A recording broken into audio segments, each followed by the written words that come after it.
And welcome to Hannity. And tonight we are just 1 week away from the Wisconsin primaries, and the Republican race to win that very important state is now heating up. Now the candidates are pounding the campaign trail, and earlier tonight the GOP frontrunner Donald Trump held a rally in Wisconsin. Let's take a look. I'll tell you something so important. There is something happening. It's like a movement. It's incredible. It's a movement, and we're part of the movement. It's not me. I'm a messenger, to be honest. I'm a messenger, and this is something that's so special and so amazing. And it's on the cover of Time magazine. It's on the cover of every newspaper. It's something that has maybe never happened, and they're saying it's a phenomena. Sometimes they say I'm a phenomena. I'm not. The message is what we want. And here now with reaction, 2016 Republican presidential frontrunner candidate Donald Trump. Mr. Trump, welcome back. Good to see you. Hello, Sean. First, congratulations are in order. I understand now you're a grandfather for what, the 8th time? That's right, number 8, and Ivanka had a beautiful baby, and we're very happy about it. I guess that's probably why I'm doing all of this. It's Make America Great Again. I'm making it great for my grandchildren, because ultimately that's what it's all about. That's what we all live for, I think, in a certain way. Yeah. You know, isn't it sad that we're burdening our future generations with debt? I mean, isn't it sad that, you know, they've got to deal with a world of evil and ISIS? We don't control our borders. You worry about whether this generation will be the first generation to hand off a country in worse shape than they received it. It's kind of, does that make you reminisce about that or introspective about it? Well, it won't be sad if I'm elected president, because I'll knock out ISIS and I'll make borders very strong, and people aren't coming into this country except legally, and so it won't be sad. You'll be very happy in 2 years if I get elected president. Believe me, if I'm in office in January, you're going to see some very big changes, and very much for the positive. And that includes trade, that includes jobs, it includes getting rid of the debt and at least getting it down very substantially, fairly quickly. And a lot of things. We're going to do a lot of things that are great, but I have to get there first, and Wisconsin is very important. We're doing really well here, but it's really important. Let me go to something I think has been talked about too much, in my opinion, but it is what it is. Of course, the super PAC runs the ad against your wife, Melania. You send out a tweet, and I watched every interview since, and that's all the media wants to talk about.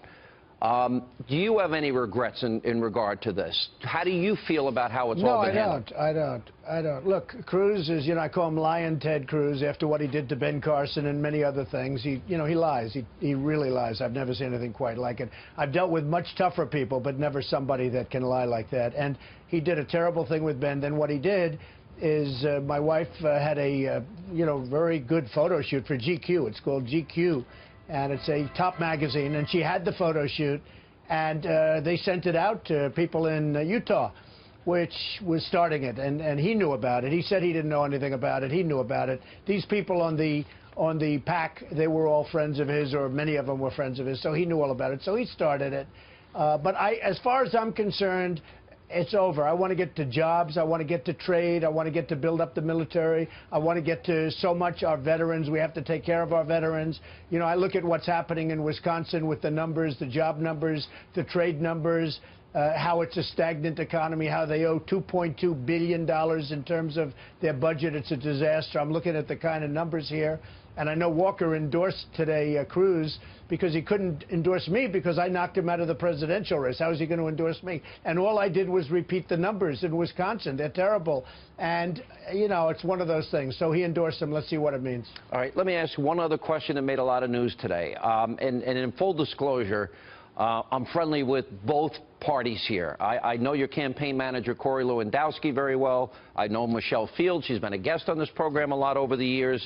And I got to be honest, I looked at this tape at least 100 times today to try and see, and I have her original statement here, that she was, quote, jolted backwards and somebody grabbed me tightly by the arm, yanked me down. I almost fell to the ground. Now, I'm showing the tape. I don't see that. I've looked at it 100 times. You have stood well, you by. Have to look at, you have to look at her. Yeah, you have to look at her, and you have to see what it's all about. Look, I have to stand by him. I looked at the tape. You know, it's my tape. I have a very great club that has cameras all over it for security reasons, and this is my tape. And as far as I'm concerned, you know, I'm very glad that we were able to produce the tape, because I don't see anything. I see virtually nothing. And we're going to destroy a man's life over this. You know, they're chopping off heads. They're drowning people in the Middle East. We're going to destroy a man's life. He's got 4 beautiful children and a wife in New Hampshire, and we're going to destroy his life because somebody makes a charge. And by the way, did you notice how that charge changed after she found out that Donald Trump produced the tape? If I didn't produce the tape, it would have been much worse, because look at the statement she made. She was dragged down. I had it written down. Forcefully throw reporters to the ground. I mean, campaign managers aren't supposed to forcefully throw reporters to the ground. What ground? In fact, if you look at her face, her expression doesn't even change. And I don't know, she said she's got a little bruise. Who gave her the bruise? I mean, you know, how was the bruise then?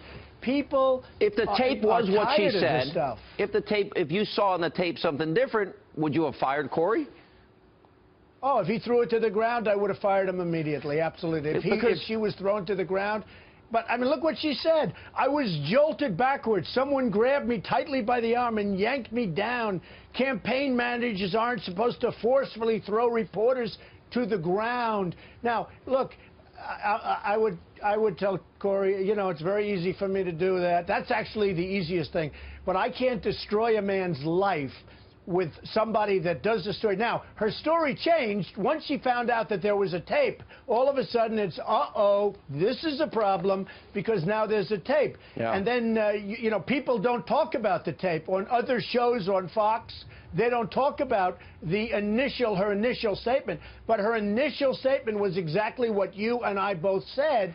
And that's a big difference between that and what happened. I think it's a disgrace. And I'm not going to destroy a man's life. And maybe it's politically better for me to do it. I don't know. But I can't destroy. That's what we need running the country. We can't have weak, ineffective people like these politicians, guys like Cruz and Kasich. We can't have people like this running the country anymore. Our country's in such trouble with trade deals and debt. And we are in trouble. And this is, I guarantee you, Cruz, well, he already fired a couple of people for doing things. And, you know, just one of those things. When he hired the porn star to do his tape, now he said he didn't know she was a porn star. Who knows if he knew she was a porn star or not. But he's already fired, I guess, his campaign manager or something pretty close to that. And, you know, look, I have to stick up for people. I think this was very unjust. Nobody called me. Nobody interviewed me. I wasn't interviewed by the police. I don't know. Is this police? I mean, they're in a town where I have a very big investment. I'm trying to figure, are these Democrats? Are these Republicans?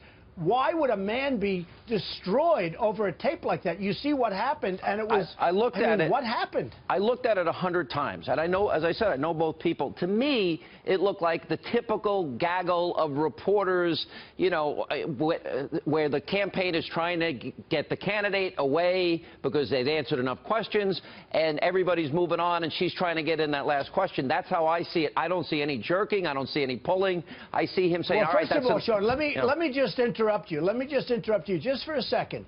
She grabbed me before he grabbed her, if he even grabbed her, because I don't see that he grabbed her. Yeah, she's right next to you, very close. You know, I see that he sort of blocked her out, but she grabbed me, and she wasn't supposed to. She grabbed me once or twice, and that's why I'm looking down at my arm. I'm like this, looking down, and it's very obvious. So she grabbed me before he did anything. She went through a Secret Service line because you had Secret Service people. Yeah. This was after a victory. The press conference lasted for like 45 minutes. It was a long press conference. There were no more questions. I was walking out. I was almost at the entrance when this happened because that was the entrance camera. I was almost at the entrance in the lobby, walking out briskly, and she all of a sudden jumps in.